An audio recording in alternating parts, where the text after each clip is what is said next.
안녕하세요. 국가인권위원회 별별기자단 팀 별난 사람들입니다.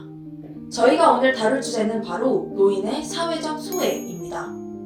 우리나라는 현재 초고령 사회를 앞두고 있습니다. 인구의 5명 중 1명이 노인인 시대에 살고 있는 것인데요. 하지만 우리 사회에서 노인에 대한 시선은 다소 차갑습니다. 서울 시내 곳곳에 노인 요양원 건립을 계획 중이지만 주민들은 집값 하락 등을 이유로 반대하는 분위기입니다.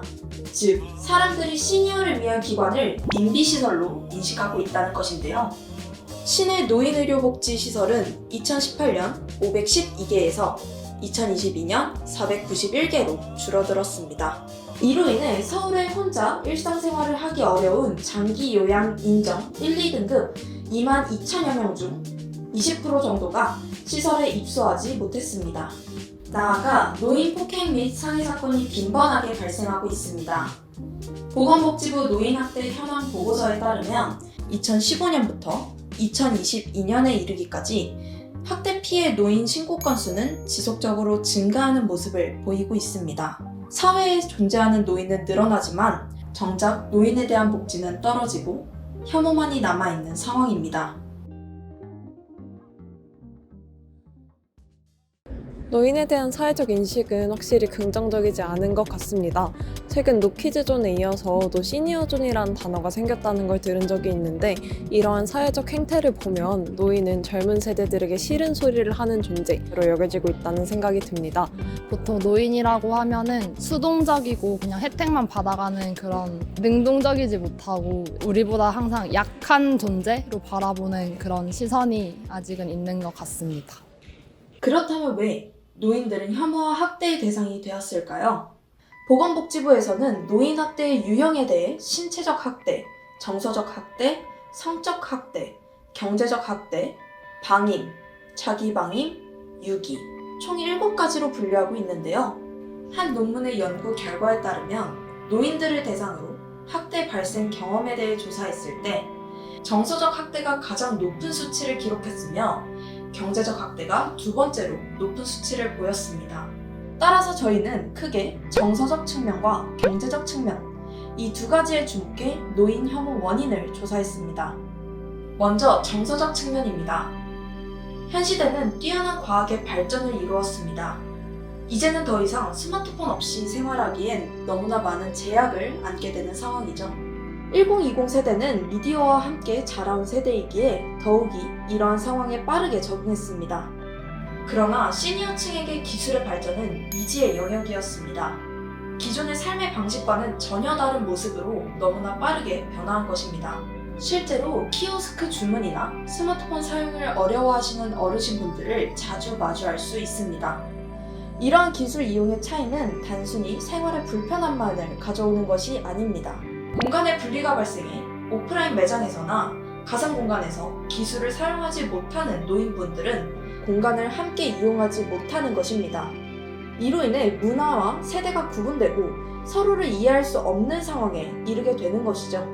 결국 노인들은 사회에 더 이상 소속감을 느끼지 못하게 됩니다.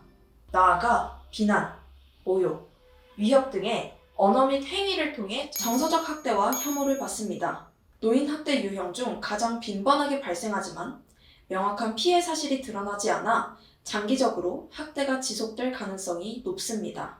한편 경제적인 측면에서 저출산 고령화 현상이 심화되며 청년 세대가 느끼는 부담감이 커지고 있습니다. 2020년대 이후 베이비 부머 세대가 고령 인구에 소속되는데요. 동시에 저출산을 겪고 있어 결론적으로 생산 가능 인구가 줄어들게 됩니다. 청년 중 56.6%가 노인 일자리 증가로 인해 청년 일자리 감소가 우려된다 라고 답했으며 77.1%가 노인 복지 확대로 청년층 부담 증가가 우려된다고 답했습니다. 노인 세대 부양에 대해 부담을 느끼는 젊은 층이 확대되고 있는 것입니다. 이처럼 노인의 사회적 소외 문제는 시간이 지날수록 우리 사회에 더 큰 세대 갈등으로 자리 잡고 있습니다. 그렇다면 이를 해결하기 위해 현재 우리나라는 어떠한 노력을 기울이고 있을까요? 먼저 정책적 분야에서 기본적으로 연금보장 제도가 존재합니다. 나아가 최근 많은 관심을 기울이고 있는 노인사업 분야 중 하나는 바로 노인 일자리인데요. 고령자 고용 촉진법에 따르면 고령자의 고용 연장 및 일자리 지원과 관련된 법률을 확인할 수 있습니다. 이를 바탕으로 중장년 일자리 희망센터, 생애 경력 설계 서비스, 고령자 인재은행 등 노인들이 단순히 여가를 보내는 것보다 생산적인 일을 해내고 새로운 것들을 배우는 활동을 통해 사회와 계속해서 소통할 수 있도록 장을 마련할 수 있을 것입니다. 또한 사회와의 소통을 이어나갈 수 있도록 돕는 공간이 존재합니다. 바로 복지관인데요. 아이들부터 노년층까지 모두가 누릴 수 있는 시설들이 마련되어 있습니다.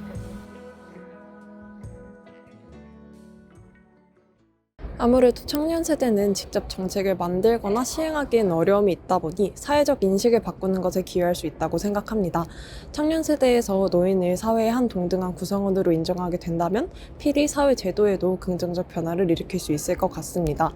또한 정책 측면에서는 노인의 빈곤을 해결할 수 있도록 노인의 일자리를 확충하고 혹은 연금을 주는 양을 늘려서 노인의 빈곤을 해결하는 것을 제도적으로 해볼 수 있을 것 같습니다. 이거는 인식적인 측면이 많이 크기도 하고 연령주의 같은 그냥 사회에 만연한 태도 같은 것들이 제일 큰 문제인 것 같아서 청년 세대를 비롯해서 노인 세대가 아닌 다른 사람들이 좀 노인분들과의 접촉도 늘리고 그분들에 대해서 가지고 있는 부정적인 인식을 스스로 개선하려는 노력이 우선적으로는 가장 필요한 것 같습니다. 모든 사람들은 시간이 지나며 노화를 겪으며 이는 자연스러운 현상입니다. 그래서 노인은 나와 구분지어야 하는 그들이 아니라 다 함께 우리로 공존해야 하는 존재입니다. 사람들은 각자 겪어온 시간도 배경도 전부 다릅니다. 하지만 이러한 차이가 차별을 낳아서는 안 됩니다.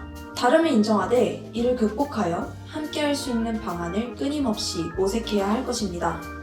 나아가 어느 한 명이 아닌 우리 모두를 위해 노인 인권을 향한 외침이 필요한 시점입니다.